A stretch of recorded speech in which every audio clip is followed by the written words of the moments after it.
Bully slapped. Veteran single dad in a diner, not knowing his son was head of Homeland Security.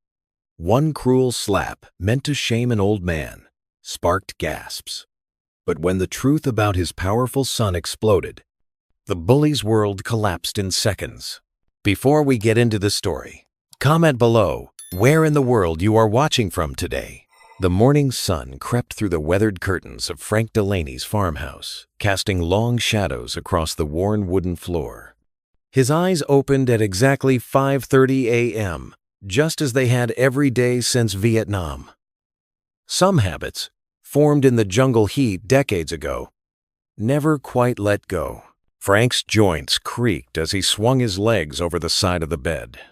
Rusty, his elderly golden retriever, lifted his head from his bed in the corner, tail thumping softly against the floor. The old dog's muzzle had gone gray, much like Frank's own hair, but his eyes still held that same faithful warmth. "Morning, old friend," Frank said softly, reaching down to scratch behind Rusty's ears. "Another day, huh?" The morning routine was as familiar as breathing. Frank pulled on his faded jeans and a clean plaid shirt, then made his way to the back door. The small garden he'd planted after Margaret passed away needed tending. It wasn't much, just some tomatoes, green beans, and his wife's favorite flowers. But it gave him purpose. The earth felt cool and damp beneath his fingers as he pulled a few persistent weeds. Rusty lounged nearby in a patch of sunlight, watching with half-closed eyes as Frank worked. The morning air carried the sweet scent of late summer, and somewhere in the distance, a meadowlark called. "Getting hungry there, boy?" Frank asked, noticing Rusty's expectant look. The old dog's tail wagged harder at the mention of breakfast. Inside, Frank filled Rusty's bowl with kibble and fresh water, then grabbed his worn leather wallet and keys. "Be good now," he told Rusty, giving him one last pat before heading out to his old pickup truck. The engine coughed twice before turning over, and Frank eased onto the quiet country road leading into town. Mary's Diner sat on the corner of Main and Oak, its neon sign still glowing faintly in the morning light. Frank had been coming here for breakfast every morning since Margaret died 3 years ago. The bell above the door chimed as he stepped inside, and the familiar smell of coffee and bacon wrapped around him like a warm blanket. "Morning, Mr. Delaney," Sarah's cheerful voice called out from behind the counter. The young waitress's smile was genuine and warm, just like it always was. Her dark hair was pulled back in a neat ponytail, and her green apron was already showing signs of the morning rush. "Morning, Sarah," Frank replied, settling into his usual booth by the window. "Busy morning?" "Just picking up," she said, already pouring him a cup of coffee. "The usual?" Frank nodded, grateful for her kindness. "You know me too well." The diner slowly filled with the morning regulars. Farmers stopping in before heading to their fields, office workers grabbing coffee before work, and retirees gathering for their daily conversations. Frank sipped his coffee, enjoying the peaceful atmosphere and watching the town wake up outside the window. The bell chimed again, but this time the sound was followed by loud, heavy footsteps. A man in his 30s strode in, his presence immediately filling the small diner with an uncomfortable energy. His t-shirt stretched tight across his chest, and a baseball cap sat low over his eyes. "Hey," he called out roughly. "Someone gonna take my order or what?" Sarah approached his table, order pad in hand. "Good morning, sir. What can I get for you?" The man's eyes narrowed as he looked up at her, his lip curling into a sneer. "Well, look what we got here," he said, his voice dripping with contempt. "Didn't know they let your kind serve food in this town." The diner grew quieter. Sarah's smile faltered, but she kept her professional demeanor. "Sir, I'd be happy to take your order if you'd like breakfast." "Maybe I don't want your hands touching my food," the man continued, his voice getting louder. "How do I know it'll be clean?" Frank's hands tightened around his coffee cup. He watched as Sarah's shoulders tensed, though she maintained her composure. Other customers began to shift uncomfortably in their seats, but no one spoke up. The man continued his tirade, using words that made Frank's stomach turn. Words he'd heard before, words that had no place in this diner or anywhere else. Sarah stood there, taking it. Her face, a mask of forced patience. Frank couldn't stay silent any longer. Setting down his coffee cup, he cleared his throat and spoke up. "That's enough." The man's head snapped toward Frank's booth. "What did you say, old-timer?" "I said that's enough," Frank repeated, his voice steady and clear. "The lady's trying to do her job. There's no call for that kind of talk here." The man stood up, his chair scraping loudly against the floor. He walked over to Frank's booth, towering over him. Well, looks like we got ourselves a hero." He leaned down, his face inches from Frank's. "What's the matter, Pops? Missing your glory days?" Frank met his gaze calmly. "Son, I just think you ought to show the lady some respect." "Respect?" The man laughed, a harsh, ugly sound. "Look at you, sitting here acting all high and mighty. You're nothing but a washed-up old man who doesn't know when to mind his own business." The diner had gone completely silent now. Every eye was on them, but Frank didn't back down. He thought of all the times he'd seen hatred wear different faces. In the jungle, on the streets, when he came home, and now here in his own town. "I've seen enough hatred in my life," Frank said quietly. "Don't need to see any more of it here." The man's face twisted with rage. Before anyone could react, his hand shot out, striking Frank across the face with a sharp crack that echoed through the silent diner. Frank's head snapped to the side, his cheek stinging from the impact. Time seemed to freeze. Coffee cups hung suspended halfway to mouths. Forks stopped midway to plates. The only sound was the quiet hum of the ceiling fans and the heavy breathing of the man who just struck him. Frank slowly turned his head back, facing his attacker. He could feel the heat rising in his cheek, where the man's hand had connected. Could taste a hint of blood where his lip had caught against his teeth. But he didn't move. Didn't retaliate. He just sat there, his eyes steady, his dignity intact despite the assault. The silence in the diner was absolute, as if everyone was holding their breath, waiting to see what would happen next. The sharp crack of the slap echoed through the diner, followed by a deafening silence. Frank's weathered cheek stung as he steadied himself against the counter, his calloused hand gripping the smooth surface. The bully's cruel laughter cut through the quiet like a knife. "What's the matter, old man? Can't take a little tap?" The younger man's face twisted with smug satisfaction. Before Frank could gather himself, Mr. Carter emerged from behind the counter. The diner manager's normally pleasant expression had hardened into steel. At 65, Carter wasn't much younger than Frank, but he moved with purpose, positioning himself between Frank and the bully. "Get out of my diner." Carter's voice was low but carried the weight of authority. "Now." The bully's smirk faltered. "I said now." Carter took a step forward, his weathered hands balled into fists. "And don't come back. Ever." The bully glanced around the diner, perhaps looking for support, but found only cold stares. With a final sneer, he backed away and pushed through the glass door, letting it slam behind him. Sarah rushed to Frank's side, a damp cloth in her hand. "Here, Mr. Delaney." Her gentle touch against his cheek made him wince. "I'm so sorry. Let me help." Other patrons gathered around. Mrs. Henderson from the flower shop placed a supportive hand on his shoulder. Bob Wilson, the hardware store owner, pulled up a chair. "Sit down, Frank. Take it easy." "I'm calling the sheriff," Mr. Carter announced, already reaching for the phone behind the counter. Frank wanted to protest, to say it wasn't necessary, but his voice seemed stuck somewhere in his throat. The kindness of his neighbors somehow made the humiliation sharper. He'd faced worse in Vietnam, much worse, but this was different. This had happened at home, in a place where he should have felt safe. "You did the right thing, Frank," Bob said firmly. "Someone needed to stand up to that piece of work." Mrs. Henderson nodded vigorously. The way he was talking to Sarah, it wasn't right. "You're a hero for speaking up." Frank forced a smile, though it felt brittle on his face. "I'm fine, really. Just caught me off guard is all." He touched his cheek gently, the skin still warm from the impact. Sheriff Jenkins arrived 15 minutes later, notebook in hand. His familiar face was creased with concern as he listened to the witnesses. Sarah described the racial slurs, her voice trembling slightly. Mr. Carter detailed the assault and the ejection of the troublemaker. He drove off in a blue pickup, Carter added. Couldn't catch the plate number. The sheriff shook his head. We'll keep an eye out, Frank. Want to press charges? Frank straightened his shoulders. No need, Tom. Just a slap. I've had worse.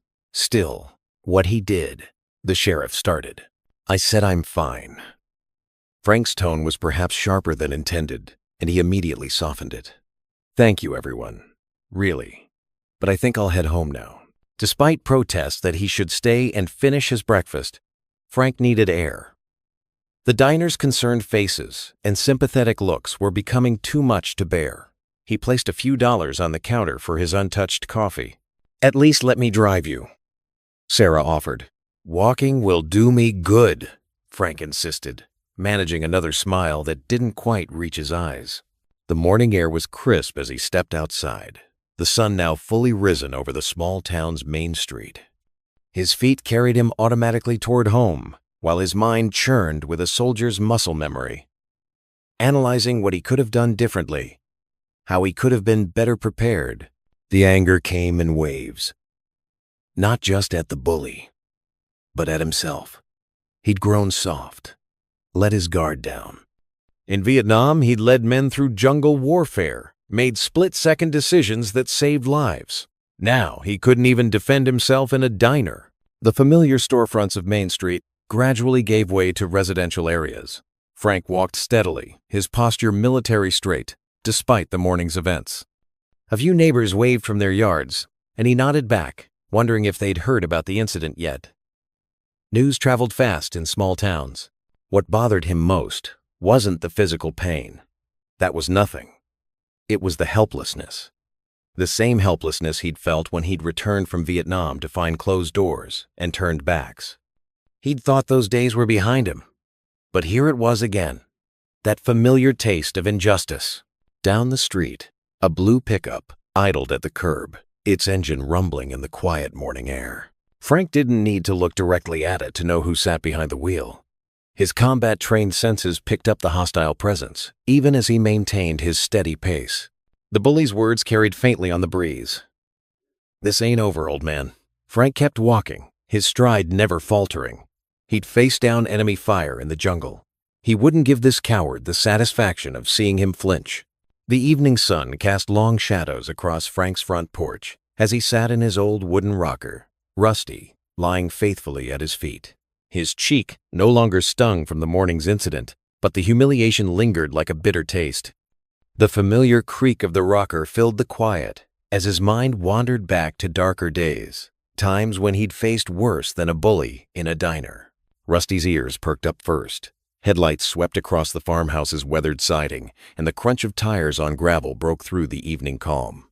Frank leaned forward, squinting at the sleek black SUV pulling into his driveway. His heart skipped when a tall figure stepped out even in the dimming light. He'd know that silhouette anywhere. Daniel? Frank's voice cracked slightly as he rose from his rocker. Hey, Dad. Daniel Delaney climbed the porch steps, his government suit looking out of place against the rustic setting. Despite his commanding presence, his eyes held nothing but warmth and concern as he embraced his father. Frank held his son tight, realizing how much he'd missed him. You didn't have to come all this way. Mike Carter called me. Daniel pulled back, his hands still on his father's shoulders. Said some punk put his hands on you at the diner. Frank's jaw tightened. Mike shouldn't have bothered you. You've got more important things. Nothing's more important than this. Daniel's tone was firm but gentle. Can we talk inside? In the kitchen, Frank busied himself making coffee while Daniel loosened his tie and rolled up his sleeves. The room hadn't changed since Daniel's last visit, same worn linoleum floor, same faded curtains his mother had picked out years ago. The only difference was the small garden's worth of tomatoes ripening on the windowsill. You should have called me yourself, Dad. Daniel accepted the steaming mug his father offered. Frank settled into his chair at the kitchen table. It wasn't worth disrupting your work. You've got the whole country's security to worry about. That's exactly why I'm worried. Daniel leaned forward. A man like that, targeting someone like you. Someone like me? Frank's eyebrows rose. A veteran. A respected member of the community. Daniel paused, choosing his words carefully. Someone who stands up to bullies. Frank's weathered hands wrapped around his coffee mug. I've handled worse than some loudmouth kid with a bad attitude. Times are different now, Dad. These types of incidents, they're not always isolated. Daniel's expression grew serious. Men like that, they don't usually stop at one confrontation. Especially when someone stands up to them. Frank studied his son's face, seeing not just the powerful government official, but also the boy who used to run to him with scraped knees and playground troubles. You think he'll be back? I think you need to be careful. Daniel took a slow sip of coffee. Let me have some people keep an eye on the situation. No. Frank's response was immediate. I won't have government agents watching my house because some fellow slapped me at breakfast. Dad, I mean it, Daniel. Frank's voice softened. I appreciate you coming all this way, but I've lived in this town for 40 years, fought in Vietnam, raised you by myself after your mother passed. I can handle one angry young man. They moved to the kitchen table, where Frank had laid out a simple dinner of meatloaf and potatoes, Daniel's favorite from childhood. The familiar smell filled the kitchen with warmth, but couldn't quite dispel the tension in the air. At least let me run his plates, Daniel said, cutting into his meatloaf. The diner must have security cameras. Frank shook his head. You've got to stop thinking like a federal agent for a minute, and remember this is still a small town. We handle things differently here. And how's that working out so far? Daniel couldn't keep the edge from his voice. Because, from where I sit, a man assaulted my father in public and drove away without consequences. Frank set down his fork. There are always consequences, son. Just not always the kind that come with handcuffs and paperwork. They ate in silence for a few moments, the clink of silverware against plates, the only sound. Outside, crickets had started their evening chorus, a familiar soundtrack to their shared meals over the years. I got a bad feeling about this, Dad, Daniel finally said, his voice quieter now. These incidents, they're rarely just random. They're usually part of something bigger. Frank looked at his son. Really looked at him. Behind the crisp suit and official demeanor, he saw the weight of knowledge in Daniel's eyes. His boy had seen things, knew things, that Frank could only imagine. I hear you, son, Frank said gently. But I've fought my battles before. I can fight this one. Daniel opened his mouth to argue, then closed it again. He recognized that tone in his father's voice, the same one that had declared case closed on countless childhood discussions. Instead, he reached across the table and squeezed his father's hand, the gesture saying what words couldn't. They finished their meal together, talking about lighter things. Daniel's work that he could share, Frank's garden, and the latest town gossip. But underneath their conversation ran a current of unease, like a stream flowing beneath seemingly solid ground. The dawn light crept across Frank's kitchen floor as he poured his first cup of coffee. He'd barely slept, the events from yesterday weighing heavy on his mind. Daniel had taken the guest room upstairs, insisting on staying a few days despite Frank's protests that he was fine. Rusty's sudden barking drew Frank to the front window. The old dog rarely made such a fuss, especially this early. Frank's coffee mug stopped halfway to his lips as his eyes fixed on the fence that ran along his property. Bold, angry letters stretched across the white wooden planks. Go back where you came from. The mug trembled slightly in his weathered hands. He set it down carefully on the windowsill, his jaw tightening. The words seemed to mock him, just like the jeers he'd heard decades ago when he'd returned from Vietnam. Heavy footsteps thundered down the stairs behind him. Dad? Daniel's voice was sharp with concern. What's wrong? Frank gestured wordlessly toward the fence. Daniel's face hardened as he took in the cruel message. Without a word, he retrieved his phone from his pocket and stepped onto the front porch, snapping several pictures from different angles. I'll get this documented, Daniel said, his voice carrying the authority of his position. We can have a team analyze the paint pattern, maybe get some prints. No. Frank's voice was firm. I don't want any federal involvement, son. This is my problem. Daniel turned to face his father, frustration evident in his features. Dad, this is a hate crime. We have resources. And what happens when word gets out that the head of Homeland Security is investigating vandalism in a small Midwest town? Frank shook his head. It'll only make things worse. I won't have you risking your position over some fool with a spray can. They stood in tense silence until Daniel's shoulders finally slumped. At least let me file a local police report? Frank nodded reluctantly. Fine, but nothing more. The morning passed slowly as they worked together to clean the fence. The paint proved stubborn, and Frank's arms ached from scrubbing. Each stroke of the brush seemed to bring back memories of other battles, other times he'd had to rebuild. Around noon, the sound of tires on gravel announced a visitor. Sarah from the diner stepped out of her old blue sedan, carrying a covered dish. Her face fell as she saw the partially cleaned fence, traces of the hateful message still visible. "Oh, Mr. Delaney," she said softly, climbing the porch steps. "I brought you a chocolate cream pie.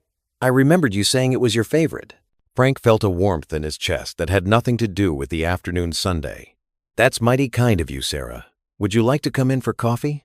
Inside, Sarah set the pie on the kitchen table while Frank poured coffee into his best cups, the ones his late wife had always saved for company. Daniel excused himself to make some calls, leaving them alone in the sunny kitchen. "The whole town's talking about what happened at the diner," Sarah said, accepting her coffee. "Everyone's on your side, Mr. Delaney.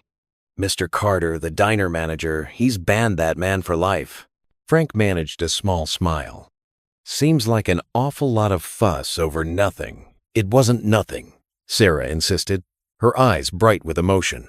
"You stood up for me when others just sat there. That means something." She hesitated, then added, "My grandfather was in Vietnam too. He always said the hardest battle was coming home." Frank's hands tightened around his coffee cup. "Your grandfather was a wise man." "The point is," Sarah continued, "you're not alone in this. The community stands with you." She reached across the table and patted his hand. "We take care of our own here."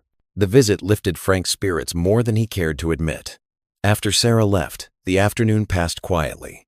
Daniel made his report to the local police, who promised to increase patrols in the area. Frank tried to keep busy with his usual routines, but an unsettling awareness followed him throughout the day. As evening settled over the farmhouse, Frank stood by his bedroom window, gazing out at the darkened landscape. Rusty lay at his feet, unusually alert for this hour. The familiar shapes of his property, the old barn, the tool shed, the newly cleaned fence, were barely visible in the growing darkness. A flash of headlights swept across the yard, illuminating everything for a brief moment before disappearing down the road. Frank didn't move from the window, but his muscles tensed. The darkness seemed deeper now, more threatening. Rusty let out a low growl. Frank knew, with the certainty born from years of combat experience, that he was being watched. The feeling settled into his bones, like a winter chill. He remained at the window, his reflection staring back at him from the glass, while somewhere out there in the darkness, unseen eyes kept their vigil. The morning dew clung to the tomato plants as Frank knelt in his garden, a worn basket beside him. His weathered hands moved mechanically between the rows, pulling weeds, but his mind wandered far from the present. The fresh soil's earthy scent triggered something deep within him, memories he'd tried hard to bury. The garden blurred, and suddenly he was back there, stepping off the military transport at O'Hare International Airport in '72. The humidity had been suffocating that day, his uniform pressed crisp despite the long flight home. He'd expected. Well, he wasn't sure what he'd expected, but it wasn't what he got. Frank's hands trembled as he gripped a tomato plant's cage. He could still hear the shouts, see the angry faces. "Baby killer!" they'd screamed. A young woman with flowers in her hair had spat directly in his face. He'd stood there, paralyzed, the wetness running down his cheek, while other soldiers hurried past with their heads down. "You all right there, Dad?" Daniel's voice cut through the memory. Frank blinked, finding himself back in his garden. His son stood at the edge of the plot, 2 steaming coffee mugs in hand. "Just thinking," Frank said, accepting the coffee. He settled onto the old wooden bench nearby, his joints protesting the movement. About coming home. Daniel sat beside him, understanding in his eyes. The morning sun cast long shadows across the garden rows. "You never really talked about that part." Frank took a slow sip of coffee. "Didn't see the point in burdening you with it. But yesterday, at the diner." He paused, searching for words. It brought it all back. The hatred in that young man's eyes. It was the same look they had back then. The memories continued to surface, like bubbles rising in still water. The way the supermarket clerk had refused to serve him when she spotted his military haircut. The no vets signs in apartment windows when he'd tried to find a place to live. The whispers and stares that followed him through his own hometown. "I was proud to serve," Frank said quietly. "Did what I thought was right. But coming home," he shook his head. "Sometimes that felt harder than being over there." Daniel listened intently, his own coffee forgotten. Frank rarely opened up like this, and his son knew better than to interrupt. "Your mother, God rest her soul. She understood." Frank's voice softened at the mention of his late wife. She'd say, "Frank Delaney, you hold your head high. You did your duty." But some days, he traced the rim of his coffee mug. Some days, it was hard to believe that was enough. The morning progressed as they sat there, the sun climbing higher. Birds darted between the garden rows, unbothered by human concerns. Frank watched them, finding comfort in their simple presence. "You know why I won't back down from this?" Frank finally said, turning to his son. "Because I spent too many years being quiet, trying not to make waves, thinking if I just kept my head down, the hurt would go away." He straightened his shoulders. "I'm done with that." Daniel nodded slowly. "I understand more than you might think, Dad." They sat in comfortable silence until evening, painted the sky in soft oranges and purples. The day's heat began to fade, bringing with it the first whispers of night insects. Frank remained on the porch, now settled in his old rocking chair, when Daniel emerged from the house with 2 glasses of iced tea. "Mind if I join you?" Daniel asked, though he was already lowering himself into the adjacent chair. "Never." Frank accepted the tea, the glass cool against his palm. The crickets filled the quiet between them until Daniel spoke. "You know, Dad, I have nightmares too." His voice was barely above a whisper. "Different from yours, but they keep me up just the same." Frank turned to study his son's face in the fading light. Daniel's features, usually set in determined lines, had softened. "The things I see in my work, the threats I have to track. Sometimes I lie awake wondering if I've done enough, if I've missed something crucial." Daniel's fingers tightened around his glass. "The weight of protecting so many lives, it follows me home, every night." Frank reached over and placed his hand on his son's arm. The gesture spoke volumes between them. "I used to think I needed to be strong all the time," Daniel continued. "Like you. But watching you today, talking about the past, I realized being strong sometimes means admitting when things hurt." The porch creaked gently beneath their chairs as they rocked in unison. Fireflies began to appear in the gathering dusk, their light dancing across the garden where Frank had struggled with his memories that morning. "We carry different scars, son," Frank said softly. "But we carry them the same way, with dignity." They sat together as darkness settled over the farm, 2 generations of Delaney men bound by duty, sacrifice, and the quiet understanding that some battles leave marks that never fully heal. The crunch of gravel under Frank's boots turned to a hollow squish as he stepped onto his dewy front lawn. The sun had barely crested the horizon, painting the morning sky in soft pinks and purples. His daily routine started with checking his garden and collecting the morning paper from the... He stopped short. Something wasn't right. His old pickup truck sat at an odd angle, and even in the dim light, he could tell all 4 tires were completely flat. Frank's heart quickened as he approached. Deep knife slashes marred the rubber, precise and deliberate. This wasn't random vandalism. "Lord have mercy," he muttered, running his hand along one of the ruined tires. The rubber was still warm, meaning this had happened recently. Very recently. Movement caught his eye, a white piece of paper fluttering on his front porch, held down by a rock. Frank's joints protested as he straightened up and walked toward it. The morning breeze tried to snatch the paper away as he bent to retrieve it, but his fingers were quicker.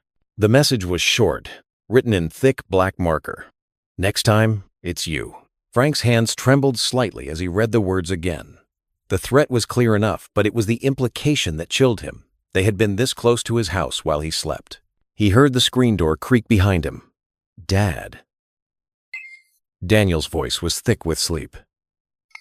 "What are you doing out here so early?" Frank turned, still holding the note. "Son, we've got trouble." Daniel was fully awake in an instant, his training kicking in as he assessed the situation. He checked the perimeter of the house while Frank called the sheriff, though they both knew it was mostly a formality at this point.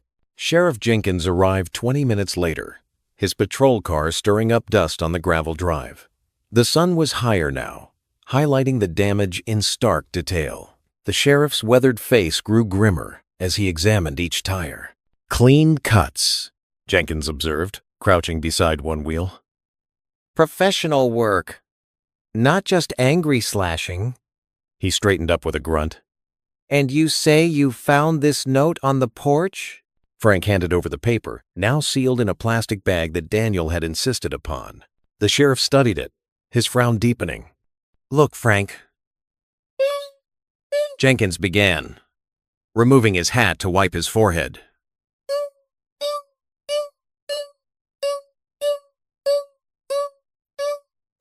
"You know I want to help, but without witnesses or proof." He gestured helplessly. "My hands are pretty much tied here. Best I can do is file a report and increase patrols in the area." Daniel stepped forward, his jaw set. "Sheriff, with all due respect, this is clearly escalating. First the diner, then the graffiti. Now this? These aren't random acts." "I understand that, Mr. Delaney. But no, I don't think you do." Daniel's voice took on the edge of authority he usually reserved for his work in D.C. "I have resources at my disposal. One phone call, and I can have a federal task force." "Son," Frank's quiet word cut through Daniel's building momentum. "That's not the answer. Not yet." Daniel turned to his father, frustration evident in every line of his face. "Dad, they're threatening your life now. We can't just—" "We can, and we will." Frank's tone was gentle but firm. "Bringing in the feds will only make things worse. These people, they feed on attention, on fear. Making this bigger only gives them what they want." The sheriff nodded slowly. Frank's got a point. Sometimes a show of force just adds fuel to the fire. Daniel paced the driveway, running a hand through his hair. "So we just wait until they actually hurt you? Is that the plan?" Frank placed a steadying hand on his son's shoulder. "No. We stay vigilant, but we don't let them drive us to extremes. I've seen what happens when fear takes the wheel, son. It never leads anywhere good." The morning wore on as they filed reports and arranged for a tow truck. Frank's neighbor, Bill Matthews, offered to loan him his spare car until the truck could be repaired. The community was already rallying around him, just as they had after the diner incident. By late afternoon, Frank felt the weight of the day's events settling into his bones. He needed peace, needed to center himself. As evening approached, he made his decision. "I'm going to church," he announced to Daniel, who had spent the day making calls and pacing the house like a caged lion. "Dad, after everything today, especially after everything today." Frank straightened his tie in the hallway mirror. "Wednesday evening service always helps clear my head." Daniel insisted on driving him in the borrowed car. The small Methodist church looked exactly as it had for the past 40 years, its white steeple reaching toward the darkening sky. The familiar sight alone helped ease some of Frank's tension. Inside, the evening service was intimate, just 20 or so regular attendees. Word of the morning's events had already spread. and Frank found himself surrounded by concerned faces and gentle touches to his shoulder. Pastor Roberts adjusted his sermon to include a special prayer for protection and wisdom in times of trial. "Lord," the pastor's voice carried through the quiet sanctuary, "we lift up our brother Frank. Grant him strength in the face of adversity, and help us all remember that love conquers hate, that light always overcomes darkness." "Amen," the congregation responded in unison. As the service ended, Frank felt somewhat lighter. The prayers and support of his church family had restored some of his peace, reminded him that he wasn't facing this alone. He stood chatting with Mrs. Henderson about her famous apple pies when something caught his eye through the church's front window. There, across the street, partially hidden behind an old oak tree, stood the bully from the diner. Even in the growing darkness, Frank could make out the smirk on his face. Their eyes met through the glass, and the younger man's smile widened. He made no move to leave or hide. This was a deliberate show of force, a message that nowhere was truly safe. Frank felt his shoulders tense, but he forced himself to turn back to Mrs. Henderson's conversation. He wouldn't give his tormentor the satisfaction of seeing him rattled. Still, the weight of that watching presence settled over him like a shadow, dimming the peace he'd found during the service. The late afternoon sun cast long shadows across Frank's weathered porch as he sat in his favorite rocking chair, his shoulders slumped with the weight of recent events. His old dog Rusty lay at his feet, occasionally lifting his head to nuzzle Frank's hand, sensing his master's distress. Frank's worn fingers traced the grain of the wooden armrest, his mind heavy with thoughts of defeat. The harassment had taken its toll. The slashed tires, the threatening notes, the constant feeling of being watched. Even the simple pleasure of his morning coffee at the diner had become tainted with whispers and sideways glances. "Maybe it's time to sell," he muttered to himself, his voice barely above a whisper. Rusty's ears perked up at the sound, and the old dog gave a soft whine. The sun was beginning to set when Frank noticed the first few cars pulling up along his street. His body tensed, years of military training kicking in as he prepared for the worst. But then he saw something unusual. People were stepping out of their vehicles, carrying candles. Mrs. Thompson from the grocery store emerged from her station wagon, carefully shielding a flame with her hand. Behind her, the Peterson family walked up his sidewalk, their young children clutching electric tea lights. More cars arrived, and more neighbors appeared, each bearing their own light. Frank's breath caught in his throat as Sarah stepped forward from the growing crowd. She wore her diner uniform, having come straight from her shift, and carried a large pillar candle that flickered in the evening breeze. "What's all this?" Frank called out, his voice rough with emotion. Sarah's warm smile lit up her face as she approached the porch steps. We wanted to show you something, Mr. Delaney. You're not alone. Not now. Not ever. As if on cue, more people appeared from every direction. The hardware store owner, the local school teacher, faces Frank recognized from church, and others he'd seen around town but never spoken to. They formed a semicircle around his front yard, their lights creating a gentle glow in the growing dusk. Frank's hands gripped the armrests of his chair as he watched the gathering crowd. His chest felt tight, and he blinked rapidly against the moisture forming in his eyes. Reverend Williams stepped forward, his kind face illuminated by candlelight. "Amazing grace, how sweet the sound," he began to sing, his deep voice carrying clearly through the evening air. One by one, others joined in, their voices rising in harmony. The hymn wrapped around Frank like a warm embrace, carrying him back to Sunday services with his late wife, to quiet moments of peace during the war, to times when faith had carried him through the darkest nights. "That saved a wretch like me," the voices continued, and Frank noticed Daniel standing at the edge of the crowd, having slipped in unnoticed. His son's eyes shone with pride and love. Sarah stepped onto the porch, placing her candle on the small table beside Frank. "You stood up for me when others wouldn't," she said softly. "You showed me what real courage looks like. Now it's our turn to stand up for you." Mr. Carter, the diner manager, cleared his throat. "Frank, you've been coming to my place for 15 years. Never caused trouble. Always treated everyone with respect. What you did that day, standing up to that bully, that's who you are. That's who we all should be. That. The hymn faded, and Mrs. Thompson spoke next, her voice carrying across the yard. "My Tommy," she said, gesturing to her teenage son. "He asked me why people were being mean to Mr. Delaney. I told him it's because some folks are scared of good men who stand up for what's right. But we're not scared, are we, Tommy?" The boy shook his head firmly. "No, ma'am. Mr. Delaney's a hero." Frank's vision blurred completely as tears spilled down his weathered cheeks. His hands trembled as he reached up to wipe them away, but they kept coming. Years of holding everything inside, the pain of losing his wife, the memories of war, the recent harassment, it all broke free in that moment of pure love from his community. "Greater love hath no man than this," Reverend Williams quoted, "that a man lay down his life for his friends." John 15:13. He smiled gently at Frank. "You've been laying down your life for others since Vietnam, Frank. You're still doing it today." The crowd murmured in agreement, and someone started another hymn. "This Little Light of Mine" floated through the evening air, children's voices mixing with adults, creating a tapestry of sound that seemed to push back the encroaching darkness.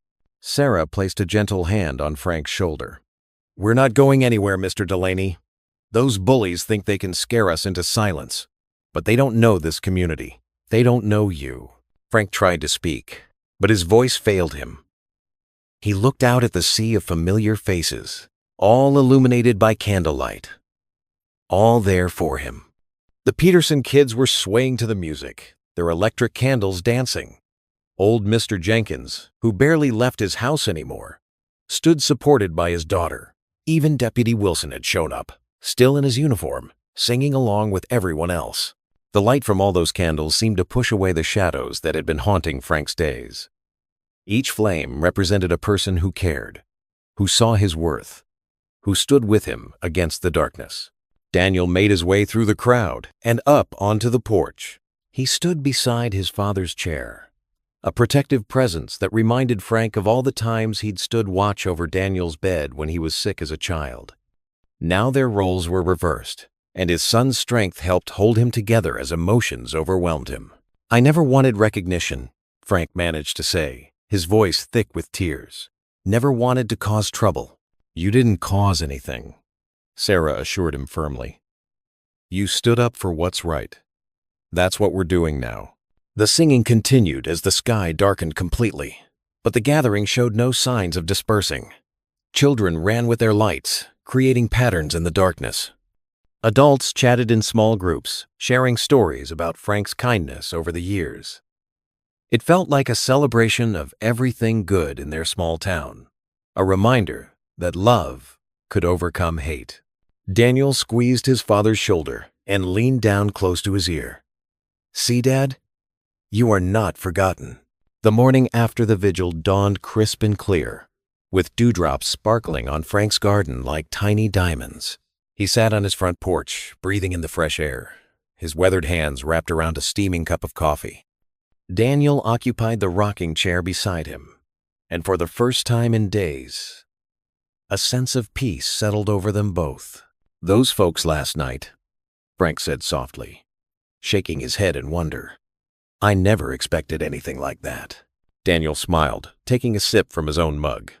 "That's what community looks like, Dad. Real community." The morning sun warmed their faces as they watched a pair of cardinals flit between the old maple trees. Rusty dozed contentedly at Frank's feet, occasionally twitching in his sleep. The peaceful moment felt like a balm after days of tension. "You know," Frank mused, "your mother would have loved seeing all those people out there. She always said kindness was contagious." "She was right about that," Daniel agreed, his voice gentle. "Just like she was right about most things." Frank nodded, memories of his late wife bringing a slight smile to his face. The way Sarah organized everyone, bringing those candles, the hymns. He paused, emotion thick in his voice. "Makes a man feel blessed, despite everything else." "I think those troublemakers will think twice now," Daniel said, stretching his legs out. "Nothing like a united community to send a message." The morning air was perfect. Not too hot, not too cold. Birds sang in the distance. And somewhere down the road, a neighbor's rooster announced the day. Frank felt his shoulders finally beginning to relax after days of carrying invisible weight. Maybe you're right, son. Maybe the worst is behind us now. The words had barely left his mouth when a deafening crash shattered the morning peace. Both men jerked to their feet, coffee cups clattering to the porch floor. In the driveway, Frank's old pickup truck erupted in flames, the heat visible even from where they stood. "No!" Frank shouted, already moving. Daniel grabbed his arm, but Frank shook him off, running toward the burning vehicle.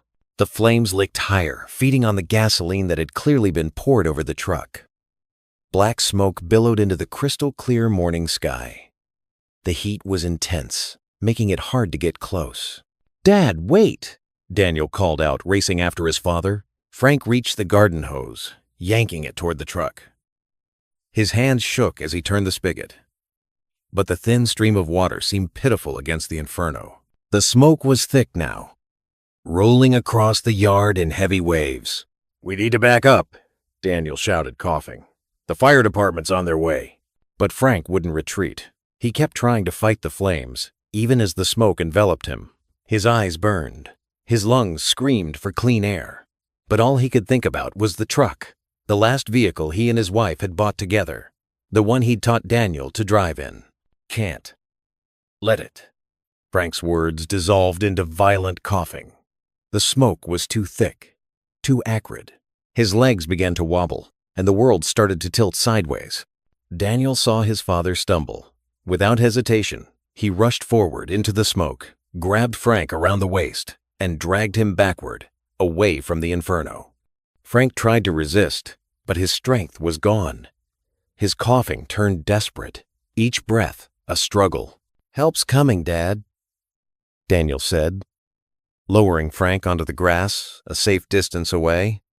"Just breathe. Try to breathe." In the distance, sirens wailed. Frank could barely hear them over his own harsh coughing.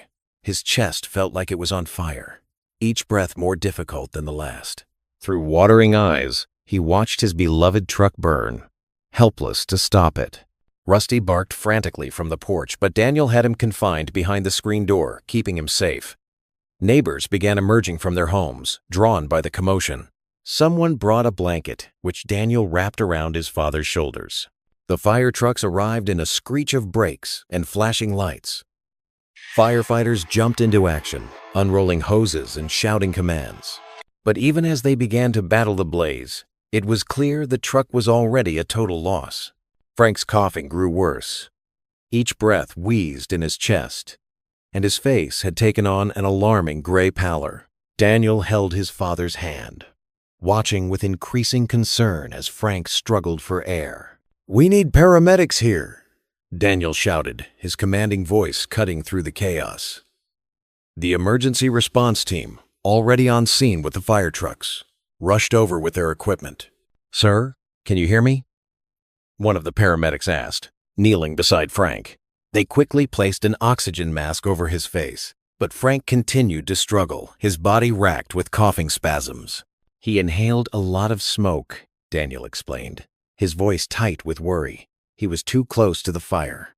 The paramedics worked efficiently, checking Frank's vital signs and listening to his labored breathing.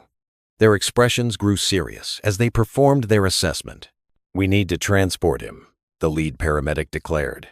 "His oxygen levels are too low, and there's significant smoke inhalation." As they helped Frank onto the stretcher, he tried to speak through the oxygen mask, his eyes fixed on the smoldering remains of his truck. Daniel leaned close to hear him. "The pictures," Frank managed between coughs, "in the glove box?" Daniel's heart clenched, understanding immediately. The family photos his father always kept in the truck, including the last picture taken of their mother, were now nothing but ashes.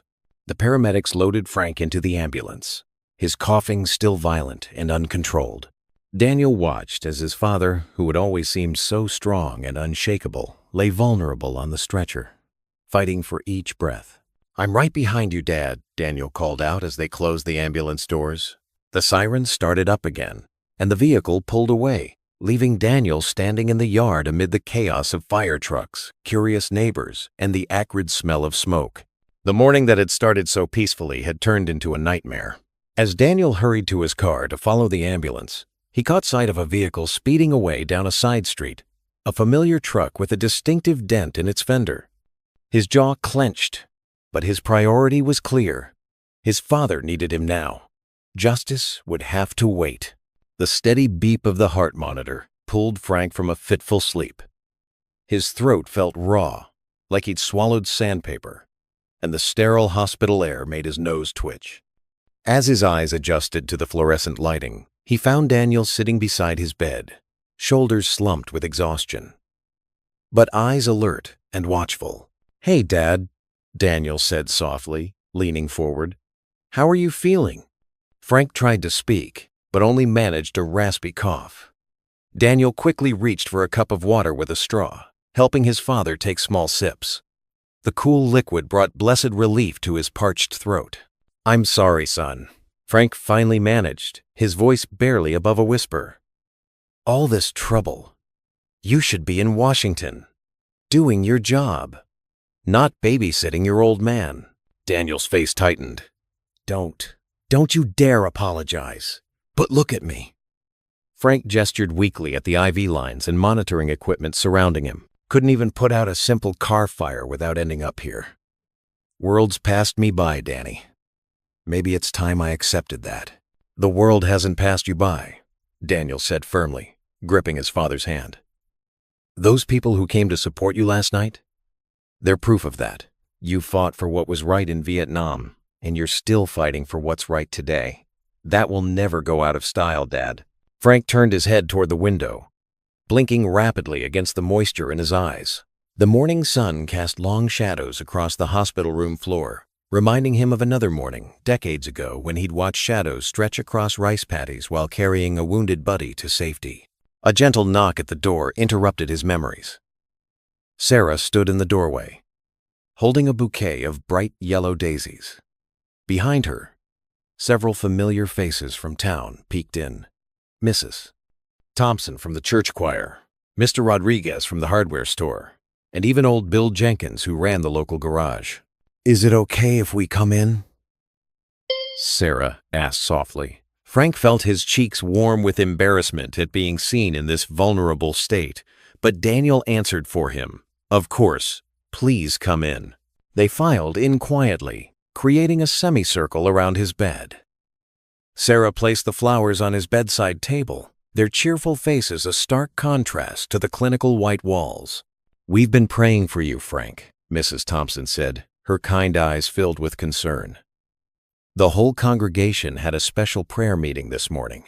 Mr. Rodriguez stepped forward, his usually jovial face serious. "My wife sent some of her special chicken soup. She says it'll help clear out those lungs better than any medicine."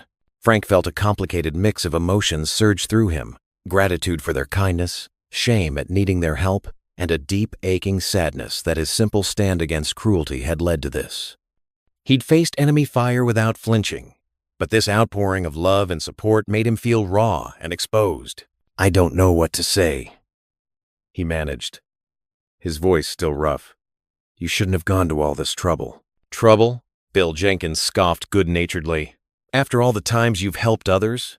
Remember when my tow truck broke down in that snowstorm last winter? You were out there with me for hours, helping me fix it in the freezing cold. Never asked for a thing in return." Sarah perched carefully on the edge of his bed. "And how many times have you stepped in when customers got rowdy at the diner? Long before that man showed up. You've always looked out for all of us, Frank.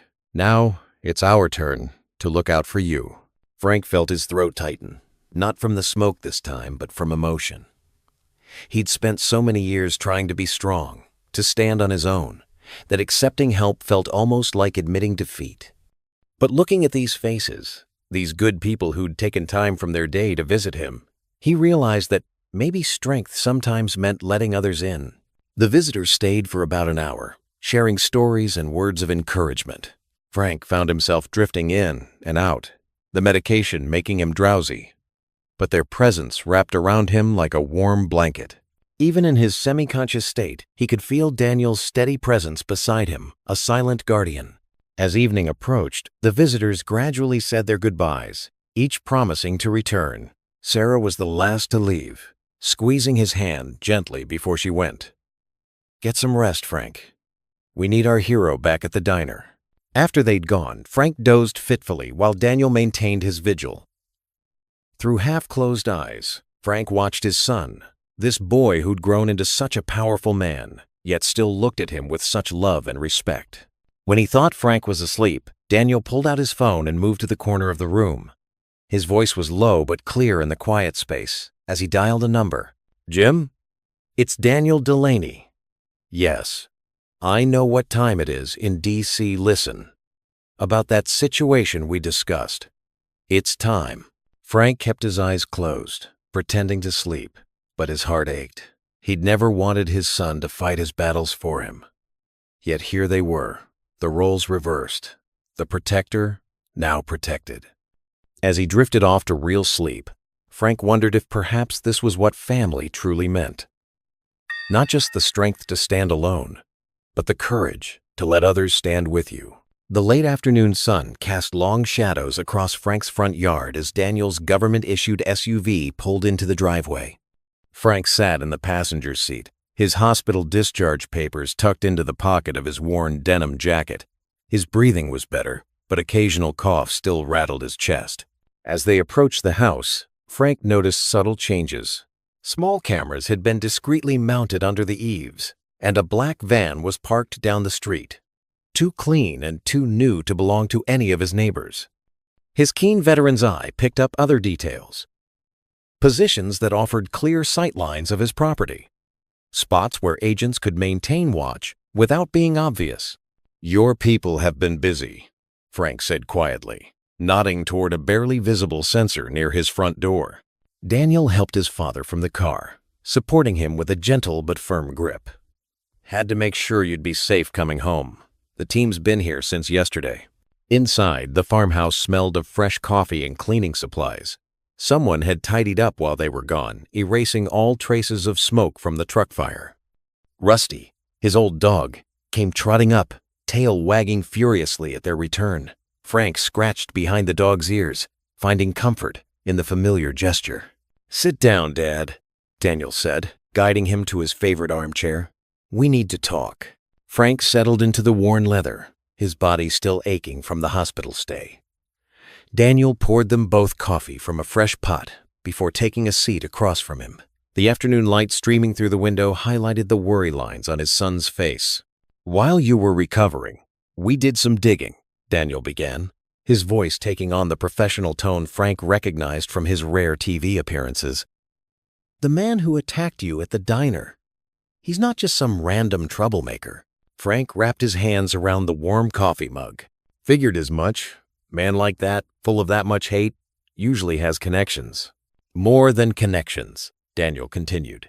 "He's part of a larger organization we've been monitoring for months. A hate group that's been gaining traction in several states, responsible for numerous attacks on minorities and veterans." Frank's fingers tightened around his mug. "Veterans?" "They target those they see as race traitors. Veterans who fought alongside minorities. People who stand up against discrimination." Daniel pulled out his phone, showing Frank several surveillance photos. "They've been watching you since before the diner incident. You weren't randomly chosen." The realization hit Frank like a physical blow. All those times he'd felt watched, the headlights in the night, the escalating threats, it hadn't been just local harassment. He'd stumbled into something much bigger. "How long have you known?"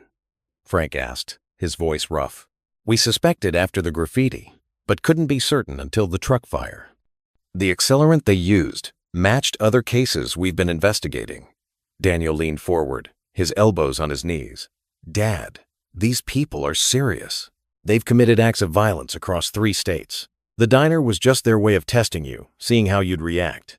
Frank absorbed this information, memories of Vietnam surfacing, how the enemy would probe defenses, testing for weaknesses before striking. Some things never changed, whether in jungles or small towns.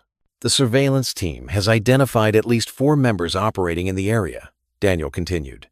We've been gathering evidence, building a case.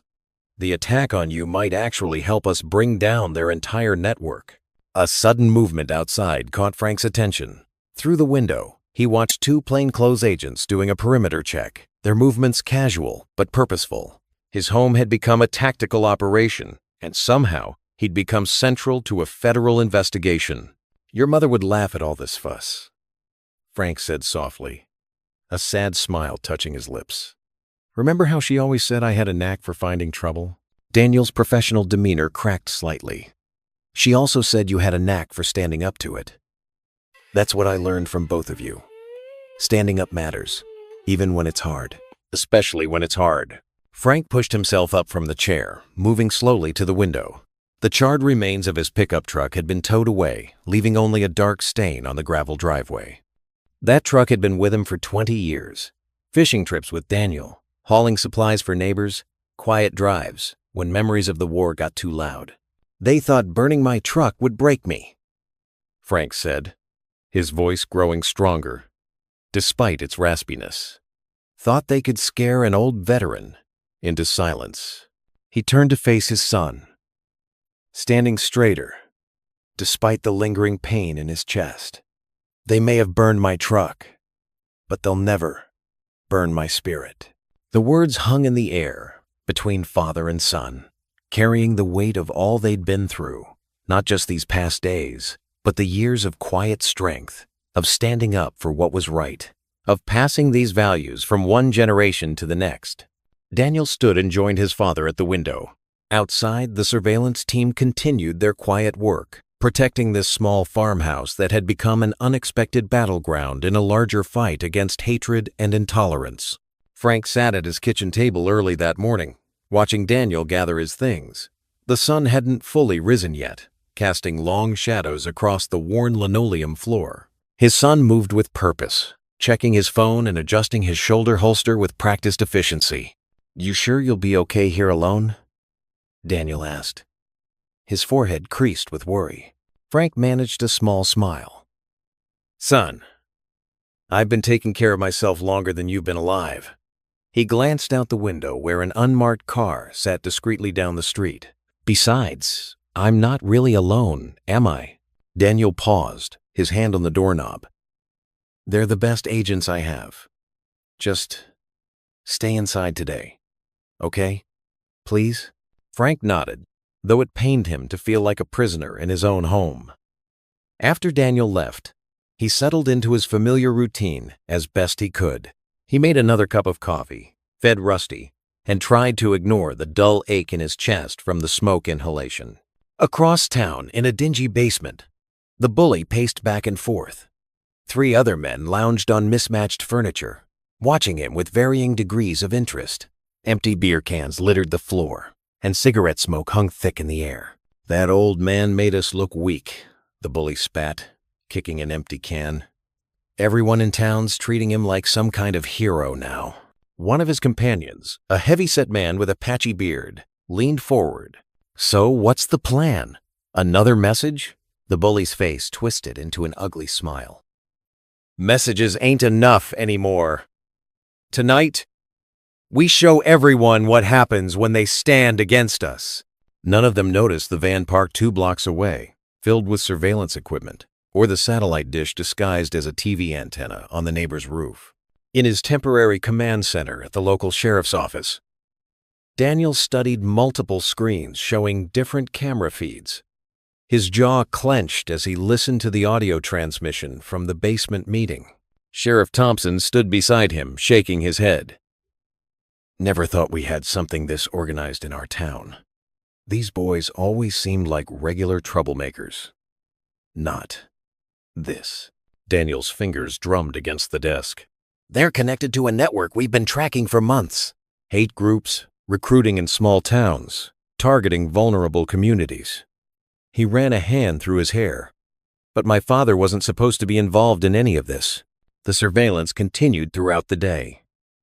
Frank tried to keep busy at home, organizing old photographs and reading his worn Bible. Every so often, he'd catch glimpses of movement outside, agents switching positions, keeping watch. By late afternoon, Daniel's team had recorded hours of incriminating conversations. The group in the basement had detailed their connections to larger organizations, previous attacks, and plans for future violence. But they kept coming back to their plans for Frank. "Sir," one of Daniel's analysts approached with a tablet. "They're planning to move tonight. Multiple vehicles, possibly armed." Daniel studied the new intelligence, his expression grave. The timing wasn't ideal. They'd hoped to gather more evidence about the larger network. But the immediate threat to his father changed everything. In the basement, the bully was handing out dark clothes and masks. "Remember, we hit fast and hard. By the time anyone responds, it'll be too late." Daniel paced the command center, phone pressed to his ear, as he consulted with his superiors. In Washington, the sun was setting, casting long shadows through the office windows. His team waited tensely for his decision. The choice weighed heavily on him. As head of Homeland Security, he knew the value of patience, of letting investigations play out to catch bigger targets. But as a son, watching these men plot against his father, his instincts screamed for immediate action. A young agent approached with another update. "Sir, they're loading their vehicles now."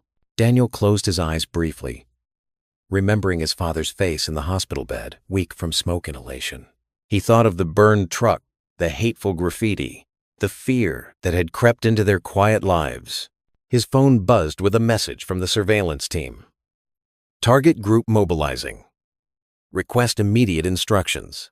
Daniel looked at the faces around him, his team, the local sheriff, all waiting for his command. In that moment, he wasn't just a federal official making a tactical decision. He was a son protecting his father, a man standing against hate in all its forms. He lifted his phone, voice firm but quiet. "Do it. Bring them in tonight." The words seemed to echo in the command center. Within seconds, his team sprang into action, coordinating with local law enforcement. The machinery of justice, so long held in check, finally began to move. Through the surveillance feeds, they watched the bully and his companions climb into their vehicles, unaware that their night of planned violence would end before it began. Daniel stood straight-backed, watching the monitors, knowing that soon his father would be able to sleep peacefully again. The last light of day faded from the sky as multiple teams moved into position. In the growing darkness, justice prepared to meet hate head-on, not with matching violence, but with the full weight of law and order. The night wrapped around Frank's farmhouse like a thick blanket, broken only by the soft glow of his porch light. He sat in his old wooden rocker, a cup of lukewarm coffee growing cold in his hands. Sleep had been elusive lately, his mind too full of worries and memories. In the distance, beyond the stretch of darkened fields, the town's lights twinkled like earthbound stars. Frank's weathered hands tightened around his coffee cup as he noticed something different in the familiar nightscape. Rapid flashes of red and blue, silent at this distance, but unmistakable. His breath caught in his throat. He knew what those lights meant. Daniel had been tight-lipped about the operation's details, but a father knows his son. The determined set of Daniel's jaw earlier that day, the careful way he checked his phone every few minutes, something was coming. The lights multiplied. More patrol cars converging on what Frank knew was the abandoned Miller property at the edge of town. He'd heard whispers about that place, about the kinds of people who gathered there after dark. The bully's truck had been spotted there more than once. Frank stood slowly, his joints protesting the cool night air. From his elevated porch, he had a clear view of the unfolding operation. More lights appeared. Not just police cruisers now, but larger vehicles. Federal vehicles, his son's people. Through his old binoculars, kept handy since the troubles began, Frank watched the scene unfold like a silent movie. Dark figures moved with military precision, surrounding the property. Even from this distance, he recognized the distinctive gear of federal tactical teams. This wasn't just a local police action. This was Daniel's full force at work. Sudden brightness erupted as powerful spotlights illuminated the property.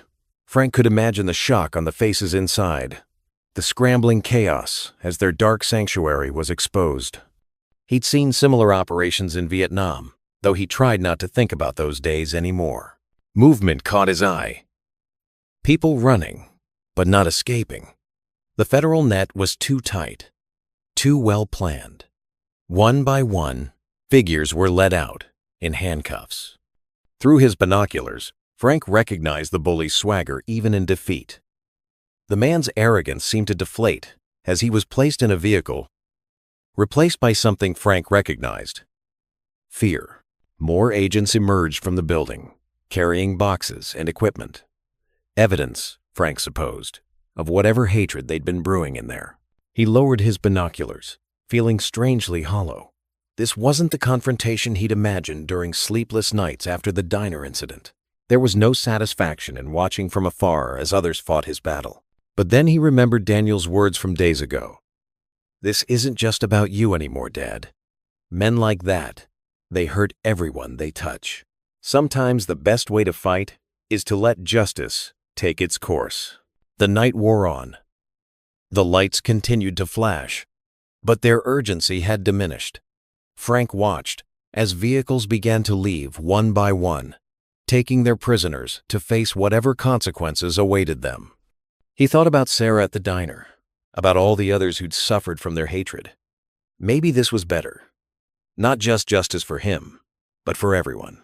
The eastern sky began to lighten, pale blue seeping into the darkness. Frank had dozed off in his rocker when the sound of tires on gravel roused him. Daniel's car pulled into the driveway, its headlights cutting through the pre-dawn mist. His son looked tired but satisfied as he climbed the porch steps. His tie was loosened, his normally pristine suit showing signs of a long night's work. Frank reached for the coffee pot he'd kept warm, pouring a fresh cup for both of them. They sat in comfortable silence for a moment, father and son, watching the sun begin its slow climb above the horizon. The morning air was crisp, carrying the promise of a new day. Frank took a sip of his coffee, studying his son's face. He saw there not just the powerful federal official, but also the boy who'd always fought for what was right, who'd learned early that standing up against hatred meant sometimes getting knocked down. "So it's over?" Frank asked quietly, though he already knew the answer. Daniel met his father's gaze, his expression both weary and triumphant. "Almost," he replied, wrapping his hands around the warm coffee mug. Morning sunlight cast long shadows across Frank's front yard as he and Daniel walked slowly around the blackened shell of his old pickup truck. The acrid smell of burnt metal and rubber still hung in the air, making Frank's chest tighten with each breath. He placed a weathered hand on the truck's scorched hood, remembering all the years of faithful service it had given him. "Had this old girl since you were in high school," Frank said quietly, his voice rough from the smoke inhalation. "Remember teaching you to drive stick shift in her?" Daniel nodded, his eyes soft with memory. "Yeah, Dad. I ground those gears something awful that first day." The sound of approaching footsteps made them both turn. Tom and Martha Wilson from 2 farms over were walking up the gravel driveway, followed by several other neighbors. Martha carried a covered dish, while Tom held an envelope in his hand.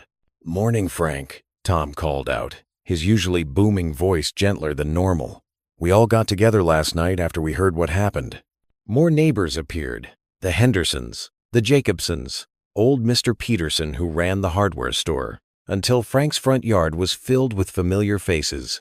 Some carried food, others tools and supplies. "We can't replace everything you lost," Martha said, stepping forward, "but we wanted to help however we could." She handed Frank the covered dish, her famous apple pie. He could smell it through the foil. Tom held out the envelope. "It's not much, but everyone pitched in what they could. Should be enough to help with a down payment on another truck." Frank's hands trembled slightly as he took the envelope, overwhelmed by the gesture. "I can't accept this," he said, trying to hand it back. "Yes, you can," Mrs. Henderson spoke up from the crowd. "You've helped every one of us over the years, Frank Delaney. Now it's our turn." Daniel watched his father's face, seeing the emotion there. Frank had always been the one giving help, never asking for it, never expecting it in return. "Remember when my John was sick last winter?" Martha added.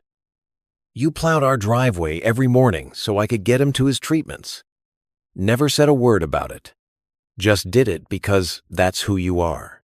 Mr. Peterson stepped forward, leaning on his cane. "And that time my store's roof was leaking, you climbed up there yourself, bad knee and all, to help patch it." One by one, neighbors shared their stories. Small kindnesses Frank had shown them over the years. Moments he'd probably forgotten, but they hadn't. Each memory seemed to straighten his shoulders a little more, ease the weight of recent events. "I don't know what to say," Frank managed finally, his voice thick with emotion. "Don't need to say anything," Tom replied. "Just let us help, like you've always helped us." The group began to disperse around the yard. Some examined the truck, discussing what parts might be salvageable. Others started cleaning up the scorched grass and debris. A few women set up an impromptu food station on Frank's porch, laying out casseroles and comfort food. Daniel squeezed his father's shoulder. "This is what community looks like, Dad. This is what you help build. One kind act at a time." Frank nodded, unable to speak for a moment. He watched his neighbors working together, their quiet determination to help healing something deep inside him that the hatred had wounded. The sound of tires on gravel announced another arrival. Sarah's familiar compact car pulled up, and she hurried over to where Frank and Daniel stood. "I can't stay long. Got to get back to the diner," she said, slightly out of breath. "But I had to tell you something, Mr. Delaney." Frank smiled warmly at the young waitress who'd shown such courage through everything. "What's that, Sarah?" Her eyes sparkled with excitement. "Well, Mr. Carter and I were talking this morning, and we want to host a special breakfast at the diner. In your honor."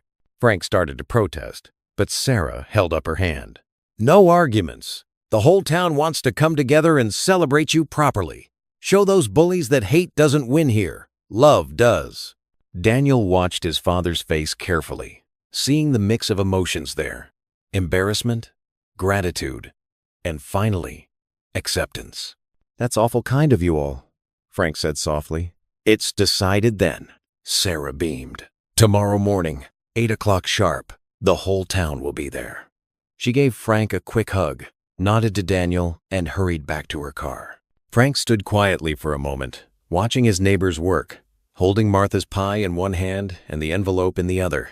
The morning sun caught the silver in his hair, and Daniel saw something in his father's face he hadn't seen in a long time: peace. "You okay, Dad?" Daniel asked softly. Frank looked around at the people who'd come to help him, these neighbors who'd become family over the years. His voice was steady when he answered. "You know, son, I think I am. Sometimes it takes the darkness to show you how much light there really is." The morning breeze carried the sweet scent of fresh paint as Daniel and his father stood in front of the vandalized fence. Several neighbors had already gathered, carrying paintbrushes, sandpaper, and cans of white paint. Frank's weathered hands trembled slightly as he gripped a paint roller. "Dad, let me handle the heavy lifting," Daniel said softly, taking the roller from his father's hands. "You can supervise. Make sure we do it right." Frank nodded, his eyes misting as he watched more trucks pull into his driveway. Mr. Carter, from the diner, stepped out of his pickup, toolbox in hand. Sarah followed in her small sedan, bringing coffee and fresh pastries for everyone. "This is too much," Frank whispered, his voice rough with emotion. "No, Mr. Delaney, it's not enough," Sarah said, pressing a warm cup of coffee into his hands. "After everything you've done for us, standing up when others wouldn't, this is the least we can do." Rusty, Frank's old golden retriever, wandered among the volunteers, tail wagging as he received pets and the occasional treat. The old dog seemed to sense the positive energy in the air, staying close to Frank's side when he wasn't making his rounds. The morning progressed with the steady rhythm of work. Daniel and 2 other men carefully removed the hateful graffiti with sanders, while others prepared the surface for new paint. The sound of cheerful conversation mixed with the scraping of tools and the soft swoosh of paint rollers. Frank watched from his porch rocker, Rusty dozing at his feet. Each stroke of white paint felt like an act of healing, covering the ugly marks of hatred with the clean slate of community love. His eyes tracked Daniel's movements. His son's powerful frame bent to the task, just like any other volunteer. No hint of his high-ranking position visible in his humble work. "Frank," called Mrs. Peterson from next door. "I brought over some of my famous lemonade. You need to keep your strength up." She carried a tray loaded with glasses, ice tinkling invitingly in the morning warmth. As the volunteers took a break, clustering around the porch steps with their drinks, Frank felt something shift inside his chest. The wall he'd built around his heart after returning from Vietnam, reinforced by years of subtle discrimination and painful memories, began to crack. "Remember when you first moved here, Frank?" Mr. Carter asked, wiping sweat from his brow. "Must have been, 30 years ago?" Frank nodded. 32, right after Margaret passed. Needed a fresh start. "Well," Mr. Carter continued, "I recall thinking you were the quietest neighbor we'd ever had. Kept to yourself. Always polite, but distant. Now I understand why." He gestured to the fence. "But this here shows you're not alone anymore. Should have never been alone in the first place." Sarah organized the lunch break, spreading out homemade sandwiches and potato salad on folding tables in the yard. The scene reminded Frank of church picnics from his childhood. Before the war, before the pain. When community meant something simple and pure. As afternoon approached, more townspeople arrived. The sheriff's deputy brought his pressure washer to clean the driveway. The local hardware store owner showed up with supplies to repair Frank's mailbox, which had been damaged during the truck fire. Even the town's young pastor came, rolling up his sleeves to help paint. Daniel worked tirelessly, moving from task to task, organizing the efforts with the same quiet efficiency he brought to his work in Washington. But Frank noticed the softness in his son's eyes, the way he seemed more at peace here among neighbors than in the corridors of power. "Your boy's something special," Mrs. Peterson said, settling next to Frank on the porch. "Takes after his daddy that way." Frank watched as Daniel helped a younger volunteer properly angle a paint roller. "He's better than me," Frank said quietly. "Stronger, wiser." "Now don't you start that, Mrs. Peterson scolded gently. "That boy learned everything important from you. We all see it.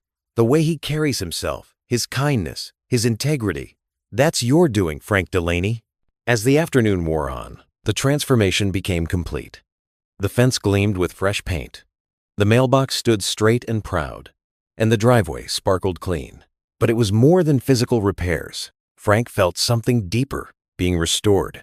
When Sarah approached him with news about the breakfast in his honor, Frank initially protested. "I'm not one for speeches," he mumbled. "Just a few words," she insisted. "People need to hear from you, Mr. Delaney. Your voice matters more than you know." As twilight approached and the last of the volunteers headed home, Frank sat in his favorite chair by the window. A small notepad rested on his knee as he practiced what he might say at the breakfast. Rusty lay beside him, his tail thumping steadily against the floor, offering silent encouragement. "Thank you seems too simple," Frank said to his faithful companion. "How do you tell people they've given you back your faith in humanity?" Rusty's brown eyes watched him steadily, filled with unconditional love. The old dog had been with him through countless lonely nights, and now he was here to witness this unexpected blessing. Frank looked out at his restored property. The fresh paint glowing in the fading light, the clean driveway, the repaired mailbox. But more than the physical repairs, he saw the fingerprints of love left by his neighbors. Every brushstroke, every nail hammered, every moment spent under the hot sun represented a person who cared. His hands shook slightly as he looked down at his notepad, trying to find the right words to express his gratitude.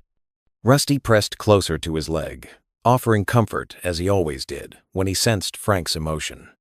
The old veteran reached down to scratch behind his dog's ears, drawing strength from the simple gesture.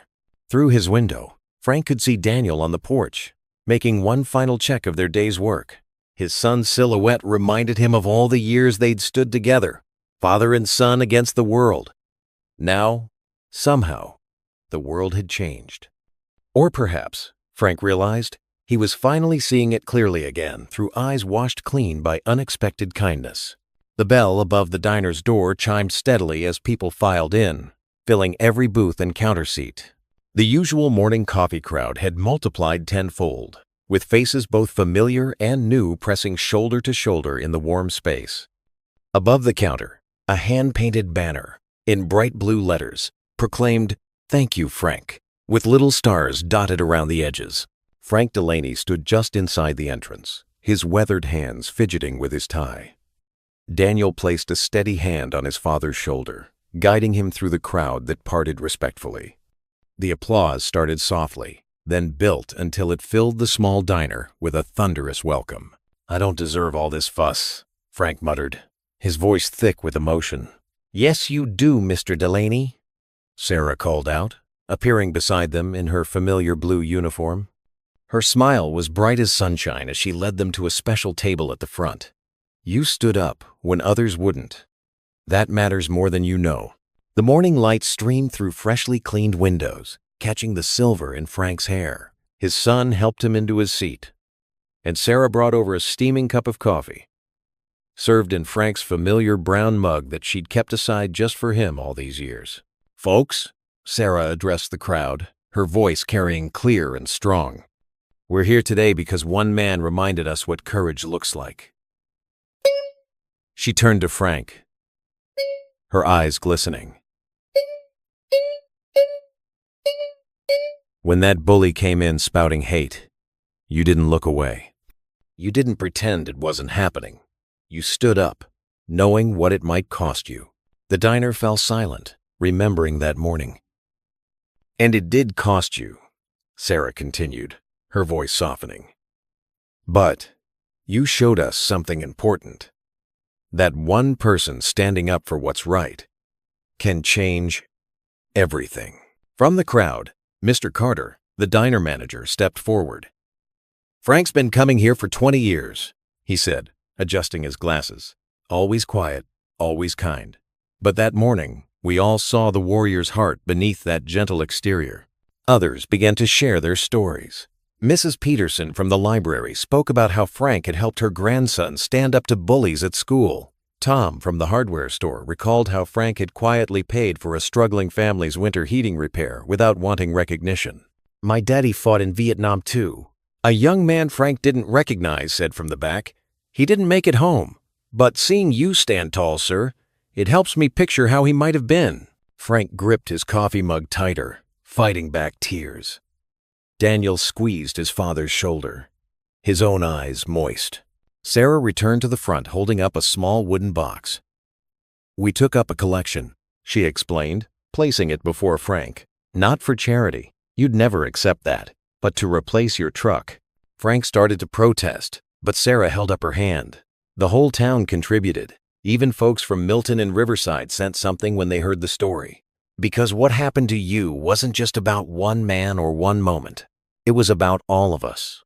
The box was heavy with cash and checks, but it wasn't the money that made Frank's hands tremble as he opened it. It was the cards, dozens of them, from children and adults alike, thanking him, calling him their hero, sharing their own stories of finding courage through his example. Frank's voice caught. He cleared his throat and tried again. "I need to say something, if that's all right." The room hushed as Frank slowly stood, his military bearing evident despite his age. He looked around the packed diner, meeting the eyes of friends and strangers alike. "When I came back from Vietnam," he began, his voice low but steady, "this country wasn't always kind to its veterans. Some days, it felt like nobody remembered what we'd fought for." He paused, gathering his thoughts. "But standing here now, looking at all of you, I finally understand something important." Frank gestured to the faces around him. This right here, is what we fought for. Not just freedom, but the chance to stand together, to protect each other, to say no to hate, and yes to love." His voice grew stronger. "What happened in this diner wasn't about me being brave. It was about remembering that every one of us has a choice. every single day. We can turn away, or we can stand up. We can let fear win, or we can choose faith. Faith in each other, faith in goodness, faith in the power of simple acts of kindness. Tears flowed freely now throughout the room, but Frank stood straighter. I'm not a hero. I'm just a man who's lived long enough to know that silence in the face of cruelty is its own kind of violence. And I've seen enough violence in my life. He looked at Sarah, then at his son, then back at the crowd. But I've also seen enough love to know that it always wins in the end. Always. Sometimes it takes longer than we'd like. Sometimes it costs more than we think we can bear. But love wins. Frank gestured to the banner above. So thank you. Not for this celebration, but for proving that love is still stronger than hate. That community still matters. That standing together still means something in this world. The diner erupted in applause. People rose to their feet, clapping and cheering. Sarah wiped tears from her cheeks as she hugged Frank. Daniel stood proud beside his father, no longer the powerful head of Homeland Security, but simply a son watching his father's quiet dignity touch hearts and change lives. The morning sun streamed through the windows, warming the room filled with laughter, tears, and the sweet smell of coffee and fresh-baked pies. In this moment, the diner was more than just a local eatery. It was a sanctuary of hope, a testament to the enduring power of courage, compassion, and community. The stars twinkled overhead like scattered diamonds as Frank and Daniel left the warmth of the diner. Their footsteps fell in sync on the quiet sidewalk, the sound of celebration still echoing behind them. The night air was crisp, carrying the sweet scent of late summer flowers from nearby gardens. Frank's chest felt full, not just from Sarah's famous apple pie, but from the overwhelming love shown by his community. His weathered hands were still warm from all the handshakes and embraces. He touched his chest pocket, where dozens of thank you notes now rested. Want to take the long way home, Dad? Daniel asked, gesturing toward the park path that wound through the heart of town. Frank nodded, grateful for the chance to stretch his legs and clear his head. Been a while since we walked this way together. They passed the old gazebo where Daniel had played as a child, its white paint gleaming under the moonlight. The familiar crunch of gravel under their shoes brought back memories of countless evening walks when Daniel was just a boy full of questions about life and war and everything in between. Remember how you used to bring your toy soldiers here? Frank asked, smiling at the memory. Daniel chuckled. Yeah, and you'd help me set up elaborate battles, but you always made sure to teach me something important afterward. That so? You'd say, son, these are just toys. But real soldiers fight for something bigger than themselves. They fight for what's right. Daniel's voice grew soft. I never forgot that. They paused at a wooden bench overlooking the town square. Frank eased himself down, his joints creaking slightly. Daniel joined him, both men taking in the peaceful scene before them. You know, Dad, Daniel began, his voice carrying the weight of long-held thoughts. I've never told you this. But everything I am today, my position, my principles, the way I lead, it all comes from you. Frank turned to look at his son, surprised by the sudden confession. The streetlight caught the silver in Daniel's hair, reminding Frank how quickly time had passed. The courage to stand up for what's right, even when it's hard. The honesty to face tough truths. The importance of protecting those who can't protect themselves. Daniel's words came steadier now, like a dam finally breaking. I learned it all watching you, long before that day in the diner. Frank felt his throat tighten. He remembered the lonely years after Vietnam, raising Daniel alone, wondering if he was doing enough, being enough. You never backed down from what was right, Daniel continued. Even when it cost you. Remember Mrs. Rodriguez's grocery store? When those kids were harassing her? Frank nodded. Just did what needed doing. You did more than that, Dad. You showed me what real strength looks like. Not the kind that throws punches, but the kind that stands firm in the face of wrong. The kind that protects others.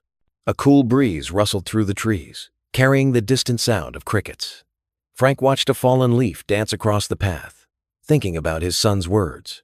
"I see it every day in my work," Daniel said, leaning forward slightly. "The decisions I make, the way I handle crises. I always find myself thinking, what would Dad do?" "Because you taught me that true protection isn't just about force or authority. It's about heart." Frank felt tears gathering in his eyes. He blinked them back, overwhelmed by his son's words. All those years of doubt, wondering if he'd done right by his boy after losing his wife so young. They seemed to fade away under the weight of Daniel's confession. "When I was young," Daniel continued, his voice thick with emotion, "I used to think you were invincible. Not because you were the strongest or the loudest, but because you never let fear stop you from doing what was right. That's the kind of strength I've tried to bring to my own work." They sat in comfortable silence for a moment, letting the words settle between them. A distant train whistle echoed through the valley, a lonely sound that seemed to underscore the intimacy of their conversation. Daniel turned to face his father fully. "You protect hearts, Dad. I protect borders. We're not so different." The words hung in the night air, simple but profound.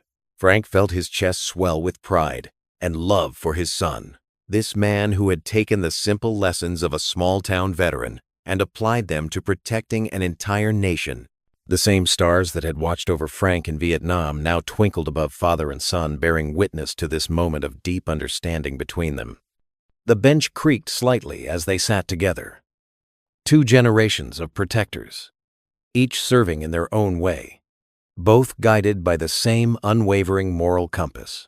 The late autumn sunshine cast long shadows across Frank's driveway as he eased the shiny blue pickup truck into its spot beside the house.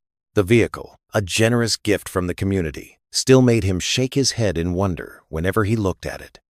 It was newer than anything he'd ever owned, with far fewer miles than his old burned-out truck had carried. Sarah had been the one to organize the donation drive, quietly collecting funds from folks all around town. When they'd presented him with the keys 3 weeks ago, Frank had tried to refuse, but Daniel had squeezed his shoulder and whispered, "Let them show their love, Dad." As Frank climbed out of the truck, Rusty came trotting around the corner of the house, tail wagging. The old dog had gotten more spirited lately, as if he could sense the change in the air around the farmhouse. The darkness that had crept in during those troubled times had lifted, replaced by something warmer, more hopeful. "Hey there, old friend," Frank said, reaching down to scratch behind Rusty's ears. The morning dew still clung to the grass, and the garden he'd tended through all the trouble was thriving. His tomatoes were the talk of the neighborhood now, and he'd taken to sharing them with Sarah at the diner. The diner. It had become an even more special place to him now. Every morning, he'd walk in to find Sarah's bright smile waiting, along with his usual coffee and sometimes a slice of pie on the house. The other regulars would wave him over to their tables, eager to share stories or simply sit in comfortable companionship. Just yesterday, Mrs. Henderson from the church had asked him to speak to their youth group about standing up for what's right. The idea made him nervous, but he'd agreed. The same quiet strength that had helped him face down hatred now gave him courage to share his story. Frank made his way inside to change clothes for his afternoon shift at the community center where he'd started volunteering. Working with local veterans had given him a new sense of purpose. Many of them carried similar scars, both visible and hidden, and something about sharing those burdens made them lighter to bear. The sound of tires on gravel caught his attention, and he looked out to see Daniel's car pulling up. His son had been coming around more often lately, finding reasons to drive down from D.C., even when there wasn't an official need. Frank suspected it had less to do with checking on him and more to do with seeking the peace they'd found in each other's company. "Perfect timing," Frank called out as Daniel stepped from the car. "I just put on a fresh pot of coffee." Daniel's smile was easy, relaxed, so different from the tense expression he'd worn during those darker days. "You know I never turn down your coffee, Dad." They settled onto the porch, their usual spot for these talks. The wooden swing creaked softly as they sat, a sound as familiar as breathing. 2 mugs steamed in their hands, and Rusty sprawled contentedly at their feet. "The garden's looking good," Daniel observed, nodding toward the neat rows of vegetables. "Those tomatoes might be your best crop yet," Frank chuckled. "Sarah says the same thing. She's been using them in the diner's BLTs." He paused, taking a sip of coffee. "You know, I saw Tommy Wilson at church last Sunday. Remember him? Used to be so shy he'd hardly speak to anyone. Now he's helping organize the youth group activities." Daniel nodded, understanding the unspoken meaning. The community had changed, grown stronger through the challenge they'd faced together. "People surprise you sometimes," he said softly, "when they're given the chance to show their true colors." "That they do," Frank agreed, thinking of all the kindness he'd witnessed in recent weeks. The ladies from church bringing casseroles long after he'd recovered. The local mechanic installing extra security lights around his property, refusing payment. The children who would wave excitedly whenever they saw him in town. A comfortable silence settled between them as they watched the clouds drift overhead. The fear that had once lurked in these quiet moments was gone, replaced by a deep sense of peace. "You know," Frank said thoughtfully, "I keep thinking about something Sarah said the other day. She told me that standing up to that bully wasn't just about that one moment. It was about showing everyone that good people don't have to stay silent." Daniel turned to look at his father, pride evident in his eyes. "She's right. That's what you taught me growing up, even if I didn't always understand it then." Frank's weather-worn hands wrapped around his coffee mug, drawing comfort from its warmth. The morning sun had risen higher, burning away the last of the dew on his garden. In the distance, a church bell rang, its clear tones carrying across the peaceful countryside.